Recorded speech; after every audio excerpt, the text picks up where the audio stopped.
I found a loophole, and then I cheated. This is my driveway. This is also my driveway. All right, so technically this car isn't physically here yet, but neurologically, my brain has already parked it here thousands of times.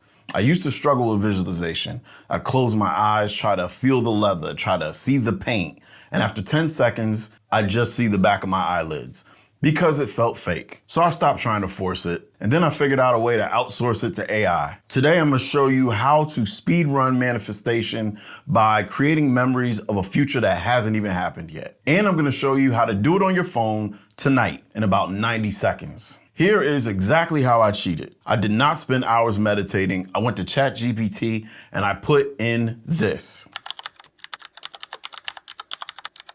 Boom, in 4 seconds, I have the target. Look at the reflection on the hood. Look at the shadows. Most people use AI to write emails or make funny avatars. I use it to hack my Reticular Activating System. I took this image, I saved it, and I made it my wallpaper. Why? Because I needed to bridge the gap between wanting it and having it. And I'm not the only one saying this. Dr. Joe Dispenza is the expert on this. He says that if we aren't living by a vision of the future, we are dying by the memories of the past. But here's the catch. Let's stop telling the story of your past and let's start telling the story of your future. And people who aren't defined by a vision of the future, for the most part, are left with memories of the past. Your brain is a record of the past. It's an artifact of everything you've learned and experienced to this moment. So most people wake up in the morning and they start thinking about their problems. Yeah. And those problems are memories that are tattooed in the brain that are associated to certain people and things at certain times and places. So the moment the person wakes up clean slate, they start thinking about the problems they're thinking in the past. Okay, so we need a vision. But a vision isn't just a thought. It has to be an experience. Listen to the specific instruction he gives here about emotion. The stronger the emotion you feel from some condition in your life, the more altered you feel inside of you, the more you narrow your focus on the cause, and the brain freezes an image and takes a snapshot. And that memory now is embossed in the brain. It's branded in there. So then people think neurologically within the circuits of those past experiences, and they feel chemically within the boundaries of those emotions. And if you truly got passionate about a future, we've all done this. You get a wild idea in your mind and you start holding on to that vision and you're preoccupied with it.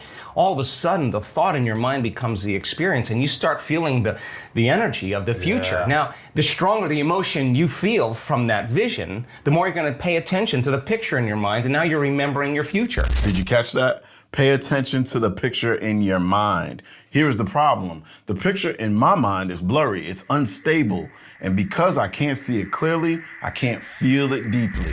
This is where the speed run happens. When I look at this AI photo on my phone, I don't have to use willpower to imagine the car, because it's right there. My eyes see it. My brain processes the visuals. And because the image is so realistic, my brain triggers a tiny spike of dopamine, the same chemical hit that I get if I actually saw the car in my driveway.